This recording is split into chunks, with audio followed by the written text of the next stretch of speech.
విశాఖలో drugs container case ఏమైందని ప్రశ్నించారు మాజీ మంత్రి బొత్స సత్యనారాయణ. బ్రెజిల్ నుంచి వచ్చిన డ్రగ్స్ కంటైనర్ కేసుపై కూటమి ప్రభుత్వం విచారణ చేపట్టాలంటూ డిమాండ్ చేశారు. ఉత్తరాంధ్ర ఎంపీలు పార్లమెంట్లో దీనిపై ప్రశ్నించాలంటూ పిలుపునిచ్చారు. 25,000 కోట్లు అంటే చిన్న విషయం కాదన్నారు బొత్స.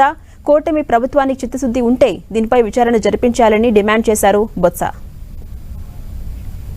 విశాఖపట్నం పోర్టుకి బ్రెజిల్ నుంచి అక్రమంగా మాదక ద్రవ్యాలు రవాణా జరిగింది. సుమారు 25 కిలోల బరువుతో ఒక్కొక్క బ్యాగులో వచ్చింది, 20 కంటైనర్లు వచ్చింది. దాన్ని ఆపరేషన్ గరుడ అనే పేరుతో కేంద్ర దర్యాప్తు సంస్థ ఇంటర్పోల్, సిబిఐ కలిసి సంయుక్తంగా వీటిని అన్వేషించి ఇక్కడికి వచ్చిన దాన్ని పట్టుకోవడం జరిగింది అనేది పేపర్లో మనం చదివాం.